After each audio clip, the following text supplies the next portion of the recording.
Hello everyone, welcome to the video lecture series of Engineering Mathematics First. The subject code is BAS103 and here we are in lecture number 7B of unit number 4. सो हम लोग बात कर रहे हैं beta function की और क्या basic concept हैं बेटा फंक्शन के, बेसिक फॉर्मूलाज और different types of basic formulas are there, जिसमें एक फॉर्म के क्वेश्चन जिसे मैं बेसिक फॉर्म बोलता हूं, जहां पे आपने इंटीग्रेशन पढ़ा है 0 to 1 और x to the power m minus 1 1 minus x to the power n minus 1 dx. ये फॉर्म हमने लास्ट लेक्चर में कवर अप किया. नाउ इन दिस लेक्चर बेटा फंक्शन पे ही बात करने वाले हैं. एक अनदर फॉर्म सॉल्व करेंगे. तो क्या है वो अनदर फॉर्म, जानने के लिए अपना लेक्चर स्टार्ट करते हैं ऑन बेटा फंक्शन सॉल्व एग्जांपल.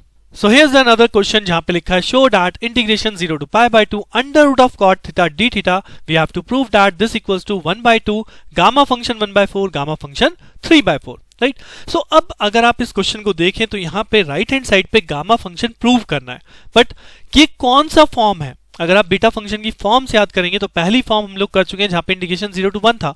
बट एक और फॉर्म हमने पढ़ी थी, that is what 0 to pi by 2. जी हाँ, वो कॉस और साइन की फॉर्म थी. तो अगर मैं उसे याद दिलाऊंगा, बट उसे याद दिलाने से पहले मैंने आपको क्वेश्चन स्टार्ट करता हूं. क्या इस गिवन इंटीग्रेशन को अगर हम मान लेते हैं i, so i is equal to हो जाएगा 0 to pi by 2 under root of cot theta d theta.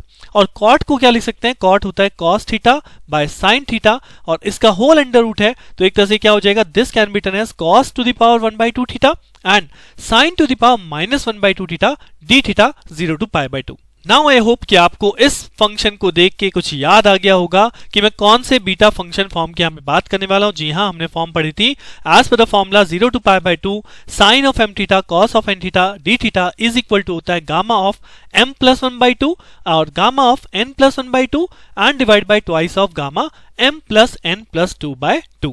So as per this formula हम अपने इस गिवन फंक्शन की वैल्यू को लिख सकते हैं. क्या यहां पे आपको देखो साइन की पावर क्या है, माइनस ऑफ हाफ है. तो साइन की पावर m होती है, तो यहां पे क्या बनेगा इसके according function minus of half plus 1 by 2.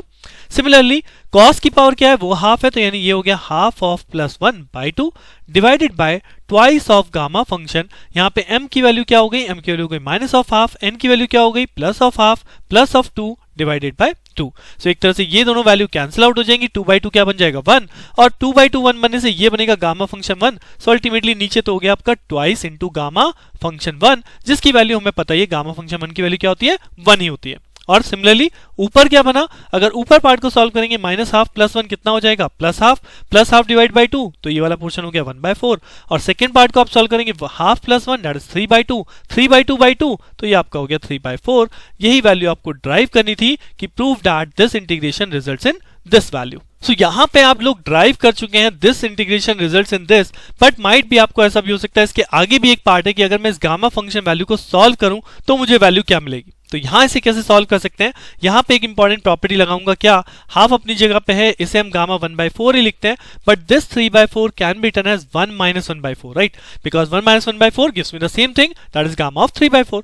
अब यहां पे एक इंपॉर्टेंट प्रॉपर्टी लग रही है. अगर आपको लास्ट लेक्चर याद हो, मैंने एक प्रॉपर्टी बताई थी. What is that, gamma n into gamma 1 minus n is equal to pi upon sine n pi होता है. तो यहां पे अगर इस प्रॉपर्टी को यूज करें तो n की जगह क्या है, n की जगह 1 by 4 है. सो 1 by 2 से कांस्टेंट टर्म और ये वैल्यू हो जाएगी पाई अपॉन साइन ऑफ n की जगह 1 by 4 इंटू पाई. अब जिसको हम फर्दर सॉल्व करें तो यहाँ पे साइन पाई बाय 4 की वैल्यू हो जाएगी 1 अपॉन रूट 2. तो यहाँ पे आप लिख सकते हो 1 अपॉन रूट 2. तो फाइनली जो आपकी वैल्यू बचेगी पाई अपॉन रूट 2, राइट.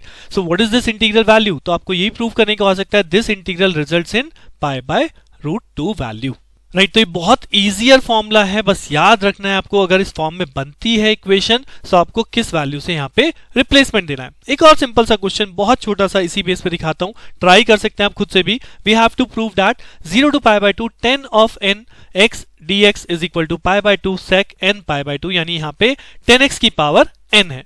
तो सेम चीज होगी, फिर से वही चीज, let i is equal to 0 to pi by 2 10 of n x dx, जिसे हम लिख सकते हैं अगर 10x की पावर n है तो 10x को क्या लिख सकते हैं, sine of x divide by cos of x. तो इनकी होल पावर n होगा, यानी कि ये हो जाएगा sine x to the power n और cos x to the power minus n dx 0 to pi by 2, जिसे फिर से आप स्ट्रेट फॉरवर्ड स्टैंडर्ड फॉर्मूले से कंपेयर करा सकते हैं. क्या 0 to pi by 2 sin m theta cos n theta d theta is equal to होता है gamma of m plus 1 by 2 gamma of n plus 1 by 2 divide by twice of gamma m plus n plus 2 by 2। So अगर straight forward फॉर्मूले से इसे compare करा दिया जाए, value put कर दी जाए यूजिंग दिस फॉर्मूला, तो ये रिलेशन होल्ड करेगा गामा ऑफ m की जगह यहाँ पे क्या है n लिखा है, तो हम यहाँ पे लिखेंगे n प्लस 1/2, और दूसरा जो cos की पावर है वो है माइनस n, तो ये हो जाएगा minus of n plus 1/2 divided by twice of, यहाँ पे m की जगह n है और n की जगह माइनस n है, प्लस 2 अपनी जगह, डिवाइड बाय 2 अपनी जगह, सो n से n कैंसिल आउट, 2 से 2 कैंसिल आउट, सो अल्टीमेटली बचा गामा ऑफ 1 जिसकी वैल्यू गामा हो जाती है, यानी कि this results in half of gamma n plus 1/2 multiply by gamma minus n plus 1/2, जिसको हम फर्दर सिंप्लीफाई करके लिख सकते हैं जैसे हमने लास्ट क्वेश्चन में लिखा था, हाफ अपनी जगह पे n प्लस 1/2 अपनी जगह पे, this can be turn as 1 minus n plus 1/2। जी हाँ, now this can be turn as like this, अगर आप एलसीएम लेंगे तो 2 माइनस n माइनस 1 बचेगा जो कि अल्टीमेटली माइनस n प्लस 1/2 के इक्विवेलेंट ही आएगा। सो ऐसा मैंने क्यों किया है, because now it become a function what, it becomes the same property जो हमने पढ़ी थी कि gamma of n, gamma of 1 minus n is equivalent to pi upon sine n pi. तो यूजिंग दिस प्रॉपर्टी आप इस फंक्शन को relate कर सकते हैं, क्या हाफ अपनी जगह पे है, ये फंक्शन बन जाएगा into pi of sine of n की जगह क्या है, n की जगह है n प्लस 1/2 इंटू पाई, जिसको फर्दर मैं सॉल्व कर सकता हूं, इस वैल्यू को मैं यहाँ पे लिख सकता हूं, दैट इज हाफ अपनी जगह पे है, this can be turn as pi अपनी जगह पे divided by this is sine of, अगर हम मल्टीप्लाई करते हैं तो एक टर्म बनेगी n पाई बाय 2 और दूसरी टर्म बनेगी प्लस पाई बाय 2, राइट। सो यहाँ पे आप देखो, यहाँ पे क्या फॉर्मूला बन रहा है, sine theta plus pi by 2 यानी साइन 90 प्लस थीटा, और साइन 90 प्लस थीटा क्या होता है, साइन 90 प्लस थीटा अल्टीमेटली होता है cos of theta, so this can be turn as cos of n pi by 2, और कॉस किसका अपोजिट होता है, यानी कॉस का अपोजिट कौन हुआ, सेक, तो this can be turn as pi by 2, और 1 बाय कॉस क्या हो जाएगा, that is sec n pi by 2, और यही वैल्यू आपको प्रूव करनी थी कि this integration holds in pi by 2 sec n pi by 2, right. तो यहाँ पे बेटा फंक्शन सॉल्व करना है, गामा फंक्शन सॉल्व करना इजी लगता है कब, जब हमें बेसिक फॉर्मूले एकदम याद हो। सो अभी तक मैं अगर आपको दोनों लेक्चर्स की बात करूं तो मैंने लास्ट लेक्चर में एक बेटा फंक्शन दिखाया था जो कि स्टैंडर्ड फॉर्म था, यहाँ पे मैंने मेनली इस फॉर्म पे क्वेश्चन को पुटअप किया है। अब नेक्स्ट लेक्चर के अंदर मैं दोनों ही कॉन्सेप्ट को मिक्स करूंगा, यानी कि beta as well as gamma function, जब दोनों को मिला दें, आपके क्वेश्चन में लिखा हो यूजिंग बेटा और गामा फंक्शन, क्वेश्चन को सॉल्व कीजिए, यानी वहां पे आपको फॉर्म सब मिक्स कर दीजिए, तो उस केस में क्वेश्चन आपको कैसे दिखाई देंगे, कैसे सॉल्व करेंगे, जानने के लिए मिलते हैं नेक्स्ट लेक्चर में। Thank you.